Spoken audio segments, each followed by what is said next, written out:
How you doing, ladies and gentlemen, and welcome back to BattleTech with Scout. So we're picking up exactly where we left off last time, having just completed our, successful slash not successful because we didn't get paid mission down there with Majesty Metal. So let's see what the crew has to say.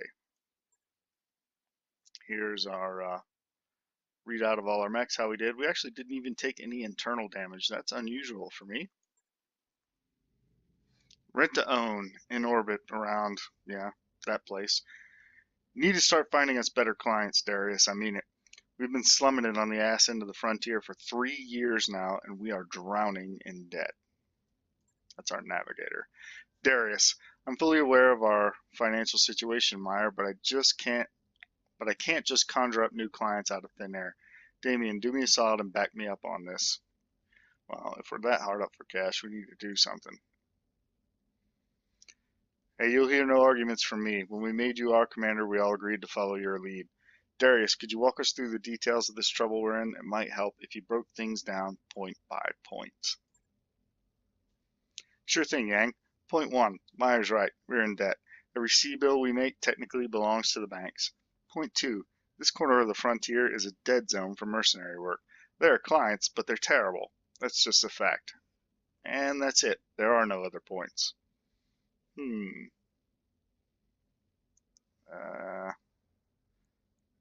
How long will it take us to repay the loans, I wonder? Truthfully, I can't even see. We're in a pretty deep hole, and from where I'm standing, I don't see a whole lot of daylight. The thing is, these banks, and I use that word loosely, they don't want us to pay off our loans. They'll do whatever they can get away with to keep us on the hook. Hit us with fees, jack up our interest rates, misfile our paperwork. I'm trying to find us a way out of this, but it's going to take time. So basically, it's Wells Fargo. And every day that passes, we accumulate more debt. If we keep going like we have been, we're screwed. All right, well, what are we going to do about it? I don't see what else we can do, Damien. I'm already serving up every legitimate contract I can find. Unless you want me to sidestep the Mercenary Review Board entirely, we're basically out of options.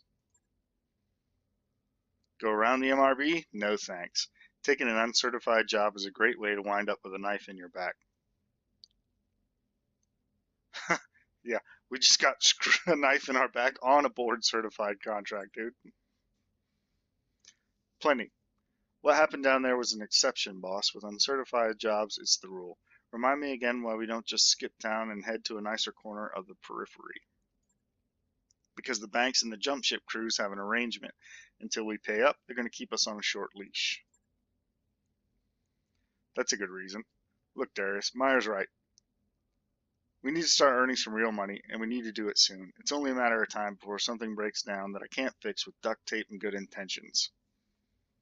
We're going to use our little background thing here just because I'm no stranger to betrayal. But that doesn't change the fact that we need money. Yeah, boss, much as I hate to say it, I agree with you. We need to sidestep the MRB. Guess I better get mentally prepared for that knife in the back. It's settled then. I'll start digging for contracts outside of the MRB system. Who knows, maybe it'll work out for the best. It isn't like we've got all that much to lose. In the meantime, we need to find another paying job, and our prospects in this system have completely dried up. I'd recommend booking travel to a neighboring system and seeing what the review board has for us. Didn't we just say we were going to go around them? With any luck, we'll find enough work to keep going until something better rolls in. Got it. The banks are holding our jump ship access hostage until we repay our debts. For now, we can only go between, however you say this shithole, and the nearby systems of Alloway, Bellerophon, and Detroit.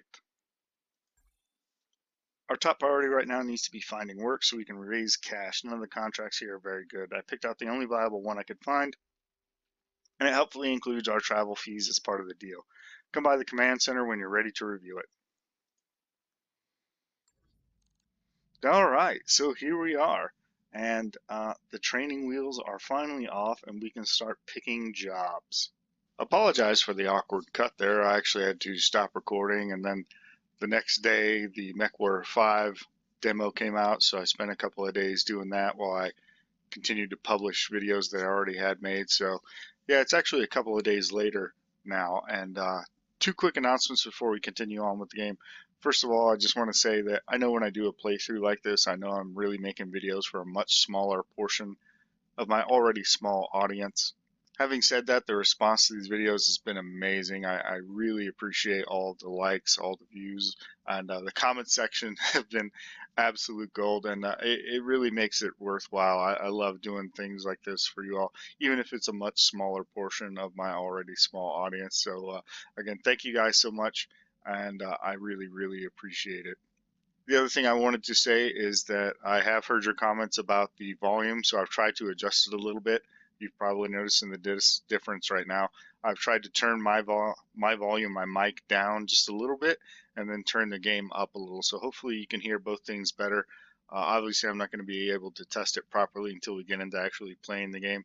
But if it's not quite right for you still yet, just please let me know down in the comments down below. We'll continue to adjust it until we get to a setting that works for everybody. Now, taking a look at the screen, you'll notice some changes. First of all, I've actually renamed my unit to McCormick's Armored Cavalry. Most mercenary units in the Inner Sphere tend to be named after their commander and then something, you know, Miller's Marauders, Bryan's Legion, Wolf's Dragoons. And there actually is, of course, McCarran's Armored Cavalry, the Big Mac. And anyway, since this guy's name is McCormick, I just named it McCormick's Armored Cavalry will be the Little Mac. And you do that through the captain's quarters here. You can customize your company. You see up here, you can change the name. There's a whole bunch of different insignias you can use, and you can set the color patterns for your mech. So that's now been unlocked to us. You can also check out your finances here in the finance tab. You can see these are the operating costs, how much it costs to maintain all of your mechs. You can see our loan payments there as well. And then these are your salaries. So every time the pay comes around, you're going to have to pay, in this case, 234,500 C-bills. And right now we've got $1 million. So we need to get going on making some money. And then if we go back to the captain's quarters, you can also check out your reputation, which you can see here. This is your reputation with all the factions in the game that you've encountered so far, because I noticed there are some missing, and it varies from, you know, red all the way down here, which is loathed, all the way to basically allied or honored, I think it's called, yeah. And what that does is that affects your job payouts, as well as the store discounts you get, which we'll cover that in just a second. In addition, here you can see your MRB reputation, and this covers how well respected you are as a mercenary, which affects the kind of pilots that you can hire. So the next thing I want to show you guys is actually, let's go to the barracks and we'll take a look at our Mech Warriors. This is where you have all your Mech Warriors. Right now we're looking at Hades, of course, which is our Mech Warrior. And this is where you level up your pilots. Now you'll see you have your traditional gunnery and piloting, which is how well you shoot, how well you pilot your mech. You also get guts, which is kind of how tough you are, how tough you can make your mech, and tactics, which is different things that you can do on the actual battlefield while you're playing the game. Now, you can max all of these out, right? But each tree has 2 skills, here, and that goes all the way down. You can only have 3 skills. You can have 2 from one and 1 from the other. That's what I've been able to determine so far. Now in the gunnery, you can see that you have multi-target, which is the first skill, and then breaching shot, which allows you to bypass cover and guarded if you shoot with one weapon on your one shot. In the piloting skill, you get sure footing, which affects getting entrenched, bonus evasion, and so forth. And then you also have ace pilot, which means that you can move after you shoot instead of having to move and then shoot, which, you know, it opens up some different options for you. Down here in the guts, you have bulwark, which is really nice for the mech that you want to take damage in that pilot. This increases the damage reduction of cover and guarded up to 40% rather than 20%. And then if you have both cover and you're guarded, you get a 60% damage reduction, which is very nice. And then over here you have coolant vent. What it does is it dissipates 50 extra heat this round, but for the next 3 rounds you will generate 8 extra heat on each of those rounds. And then it's got a 4-round cooldown. I haven't used that yet, but it seems like it could situationally be pretty useful. And then down here in the tactics tree, you have sensor lock, which is I think pretty useful, particularly in the early game when you're fighting a lot of light mechs. It allows you to knock 2 evasion basically off of a target and also bring them up if you just have them as a little contact blip. So that's pretty useful. And then over here you've got Master Tactician, which that's where you get your +1 initiative. So if you're a light mech piloted by a Master Tactician, then you'll actually move in initiative step 5 instead of 4, so on and so forth. And then each one of the trees will also give you some passive bonuses. So obviously here in Gunnery you get base weapon hit, and you get another one once you get, I think, in this far, you get a second bonus. We're just gonna undo that. Right here you get melee hit, and if I remember right, you get some kind of a bonus that helps you not fall over, either a reduction in the amount of stability damage you take, something like that. Down here in Guts you get more health. You can see here our pilot can sustain 3 injuries. If we were to add that point in Guts, he can now sustain 4 before he's actually killed or taken out of action. And then Tactics, it gives you a reduction to indirect fire. And then I remember for sure the other Tactics benefit is a reduction in the minimum range of like AC2s, AC5s, PPCs, LRMs, that kind of thing. Now, once you've gotten your 3 skills, for example, if I take 2 in Gunnery and 1 in Piloting, all of these big nodes, these skill nodes, will go away. But I can continue to go down this tree to get the maximum amount of those passive bonuses down in here. So all you really have to do is pick the 3 skills that you want. Now for Hades, I know I definitely want him to be good at Gunnery, and then I'm kind of torn between Tactics and Guts. I'm not real interested in Piloting, just because I think this is more of a medium or light mech skill. I'm looking at putting Hades in either a heavy or an assault, obviously, so I'm looking at Gunnery and Guts, but I do think it's also important to max out this Tactics tree eventually. And of course Guts is important because your pilots will take a lot of head hits, so I hate to say that everything's a priority, you know. It's all situationally useful. There are no easy choices, and I think that's a good design. At least I think they're all situationally useful. So what I'm going to do for right now anyway is I'm definitely going to pick up multi-target because I love having that. And then I'm going to try to bring his Guts up just to make sure that we don't die, because I don't think we're going to get any. Yeah, we're not going to get anything if we just do Tactics right now. And since we only have 1, I'm going to go ahead and get that extra point of health. Training complete. And then we've got Medusa.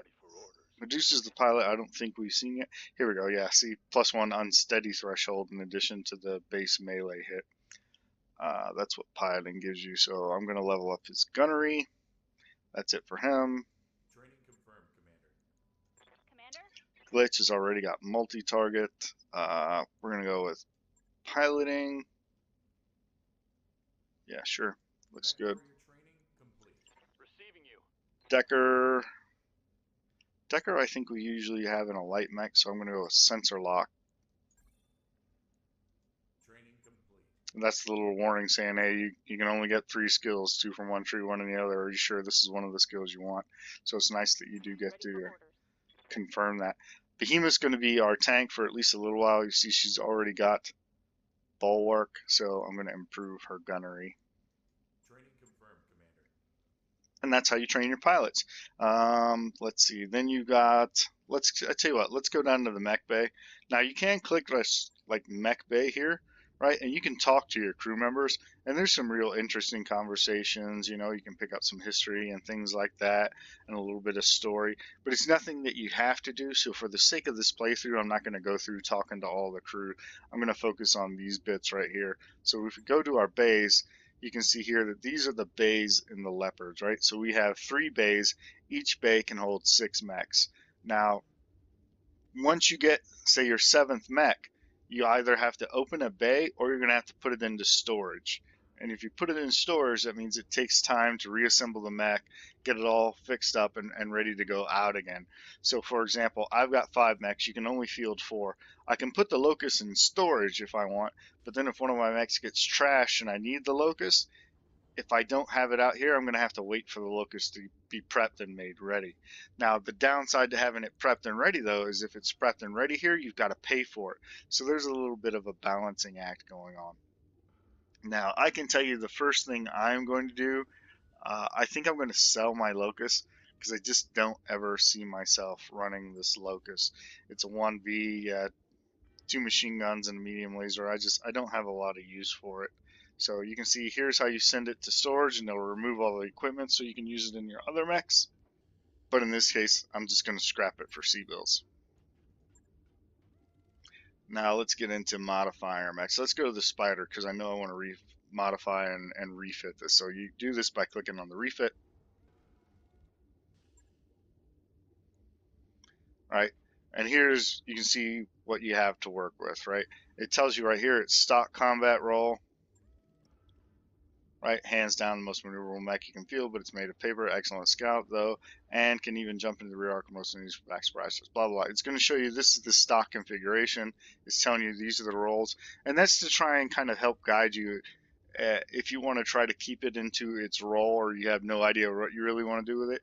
That's useful for getting some ideas and some thoughts on what, at least when they built the mech, what they were thinking about. Now you can see here it doesn't have great armor, right?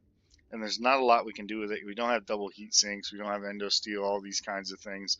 So what I like to do with my Spider is I will ditch the jump jets, which you can move down here into the dismount portion, right?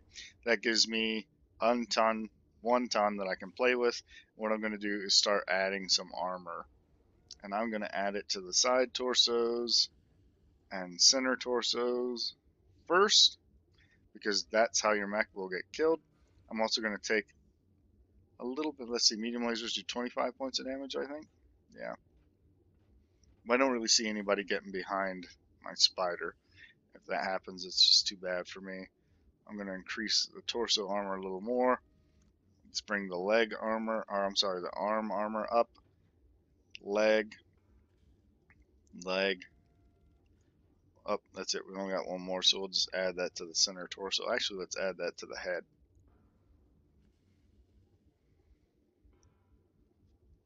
And there you go. That's really in a nutshell how you modify your mechs. And all your equipment is over here, and of course it's all filterable. So weapons, we're looking at all. We can do ballistics, energy, so on and so forth, or we can just look at equipment, right? And so this is going to tell you it's going to cost me 500 C-bills to do this particular modification. It's not going to take me any days because I'm just uninstalling jump jets and adding armor. That's really simple. So we hit confirm. It's telling you everything you do. Are you sure this is what you're going to do? It's creating your work order. Yep, I'm sure. So we hit confirm. Right. Job's done, Commander. And there you go. It was just armor modifications, really simple. It's done automatically. So I'm not going to take you guys through every one of the mechs that I'm going to tinker with. I'll show you what we've got at the end. But for those who are seeing this for the first time or haven't yet bought or played the game, I did want to go through that and show you how to do it once. So some of you have asked me, where is this Oregon coalition allegedly at? And I can actually show you that now that we have access to our dropship. So let's go down here to navigation and take a look at the star map. So this is how you find new contracts. You look at the space around you, so on and so forth. You can see this is the contract that Darius was proposing to us. Over here is the Oregon coalition, now the directorate. This is where we fled. This is where we're at now. This is the system. So if we zoom out, now that's as far as we can zoom out. And then these are the planets, so you can actually select them. You can see what's going on. You get the challenge, how difficult it is, a little system summary. These are the attributes, tells you some of the things, that gives you hints basically of what's available and what's going on in the planet. And you can also filter and look for planets up here, right? But for those of you who are curious, here's where we fled. This is the Oregon Coalition, now the Directorate. This is Turian space right here. You can see their insignia there. This is uncharted or unclaimed open space right here. Here's the Magistry of Canopus. And then if we go, well, it would be north, but here's the Capellan Confederation. Here is the Free Worlds League. And here, of course, is the Federated Suns. So for those of you who are curious, this is where Oregon space is at. All right, let's take a look at a few other things that you have available to you here in the dropship. So coming back here, let's go and take a look at the command center and look at contracts. So these are the contracts available. You can see we're out of the training wheels portion, but not really. The other missions are pretty much the same. No matter what, you'll face the same type of mechs in the same spot. Now, what they do obviously will vary, but this is the first mission I say out of training wheels because this will be randomly generated. It'll be different map, different mechs, different everything the time you play it, but this will always be the first mission you take. And it'll tell you right here, this contract includes travel, so, you know, some will, some won't, blah, blah, blah. And when you take the contract, you can negotiate, right? So you click negotiate. This is going to tell you a little bit more. Here's your faction representative. And the big thing down here is this is your employer, in this case, the planetary government. This is the target, right?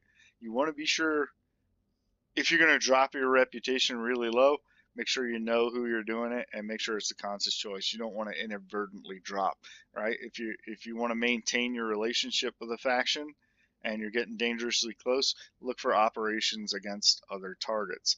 And then here's how you negotiate here, right? You get your payment and your salvage, and this is what you're fighting over. So for example, I'll get 7 pieces of salvage for successful completion of this contract.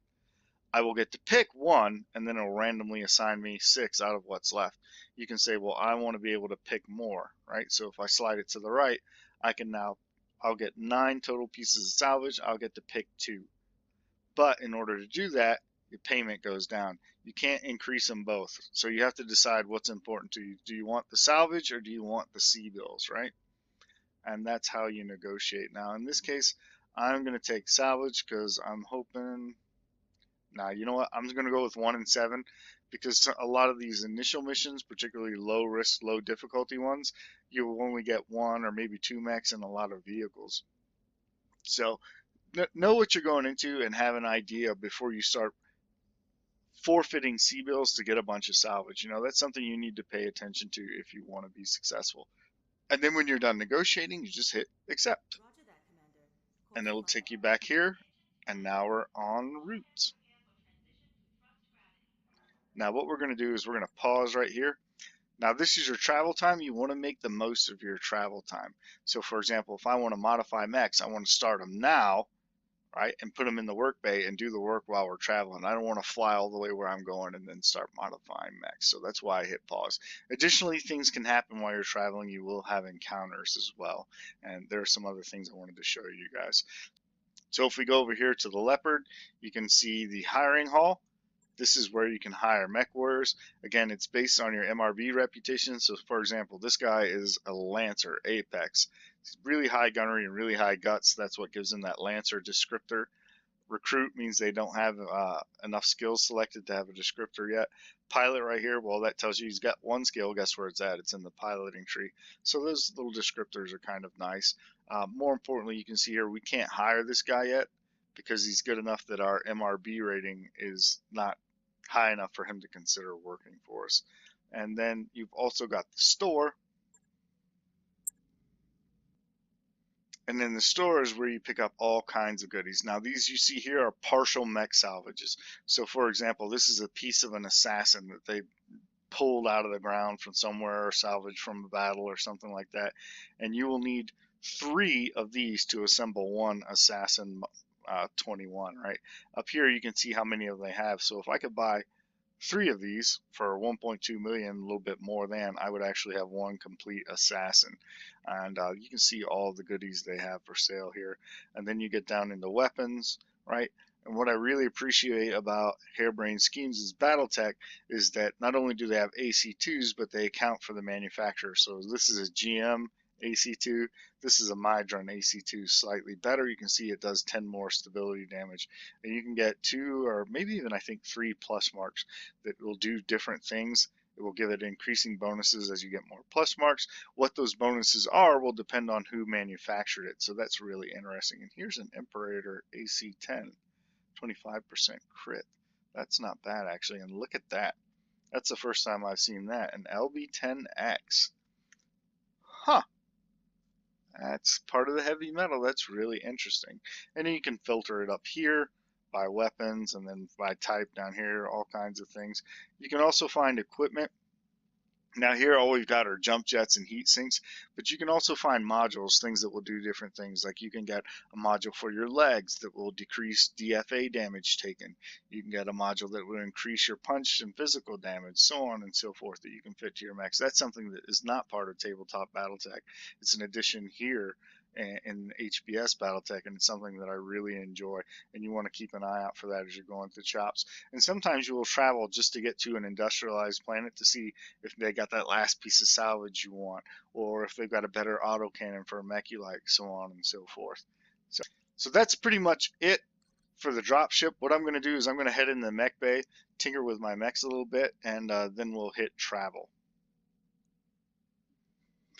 Alright, so I'm actually not going to do any modifications. I did want to tinker with my Vindicator a little bit, namely ditch the LRM-5 for maybe a short-range missile launcher and upgrade the small laser to a medium, but I just didn't have the parts available. Go figure, you know, mercenary company scrounging to get by. So we're just going to hit play, and I'm going to show you guys travel this one time in case something cool happens, and then from here on out through the playthrough, I'm just going to skip travel unless we get a particularly cool event. So this is the travel to the jump ship.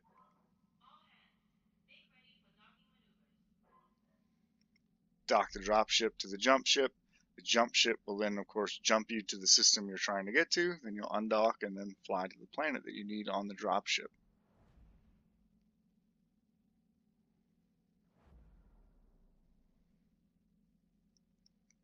Pretty cool, actually. And I like that they put events in here, and it's all kinds of crazy things that happen. You can be, oh, here we go, Shakedown. You're on the Leopard's Bridge with Sir Meyer, Yang, and Darius for the daily staff briefing. Darius says we received 3 messages from the banks. Loan sharks, Sir Meyer cuts in. From the people who are financing us, Darius continues, they're considering rewriting the terms of our loan so it will be easier to seize this ship if we miss a payment. As usual, they're only doing this because they believe we can't fight it in court.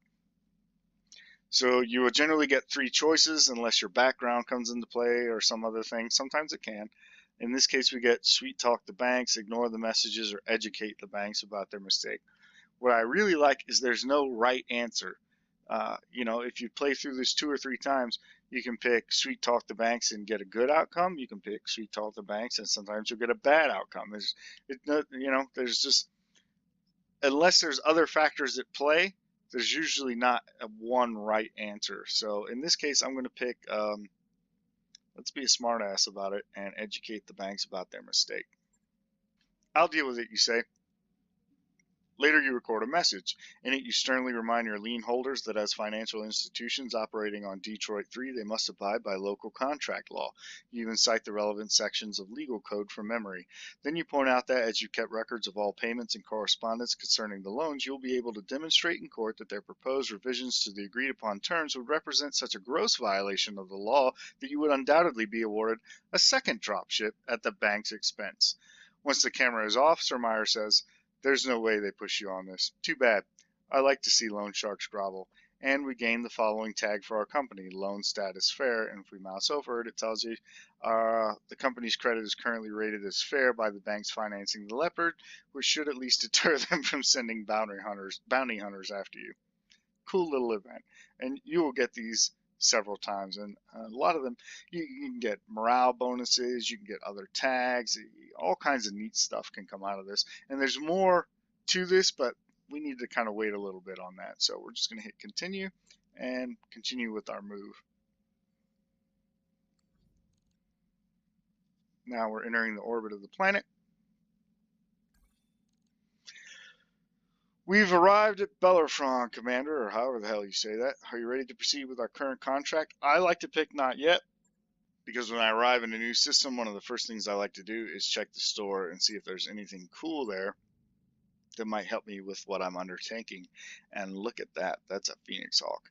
I've always, going back to like Crescent Moon, I've always wanted to run like a Phoenix Hawk as part of a light recon lance and have fun with that. Unfortunately, with only 1.1 million C-bills, I don't think we can afford to buy a piece of a Phoenix Hawk, which is a shame because there's 2 there. Ugh, a piece of a Warhammer. It hurts my soul that I can't buy that. Machine guns. Here we go. here's part of the module system that I was telling you about. Now the mechs introduced with heavy metal have their own modules cooked into the mechs. I don't know if you can add modules to those, but all the old mechs, they said they're not going to add modules to them, but what you can do is you can buy these things here and add them to those. So here's, for example, an R mod, like we were talking about. You see there, it doesn't weigh anything. Very few of them do. It does take up 2 slots. Most of them do, because remember, we generally don't have endo steel or ferrofiber, so a lot of times you will have spare slots. If not, you usually don't have spare tonnage. In this case, it'll give us plus 20 melee stability damage to our physical attacks. Here are some gyros. Let's see what this one does. Plus 1 hit defense, so it helps us dodge attacks and melee. And this is minus 10% stability damage taken. That's actually not bad, and I would consider buying that if it wouldn't break my bank. Ammo. What I'm actually looking for is an SRM2. Well, let's go to weapons. Missile weapons. Nothing, just ammo. Or not an SRM2, sorry, an SRM4 is what I was kind of in the market for. So yeah, that's what you do. You kind of fly around looking for parts. And you can see now you're ready to launch contract. So if you hit launch contract, it'll take you to this screen here, and what it's asking you is what lance are you going to deploy. In this case, we're going to deploy everything we got because we've only got 4 mechs. Our Shadowhawk, our Blackjack, our Vindicator, and our Spider, and we're going to put Behemoth in the cockpit of the Shadowhawk. I'm going to take my Ancestral Blackjack. We will put Decker with Sensor Lock, in the Spider, and then I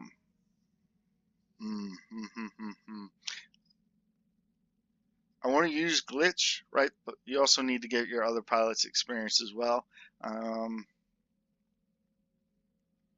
For now, I'm going to put glitch in, but eventually what you'll want to do is sub pilots in and out, so if somebody gets hurt, you don't have a completely green recruit or have to go hire somebody better. And that's kind of all there is to it, and then you hit deploy.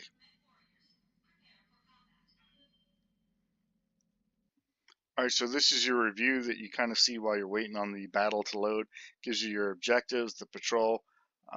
We believe that there is a Canopian Lance operating on Belafron within a region we control, blah, blah, blah, blah, blah. Find the Lance and eliminate it. And you also get Darius's assessment here. This is a straightforward battle commander. Finding military lance in a backwater like this should be no challenge at all. Alright, let's get it.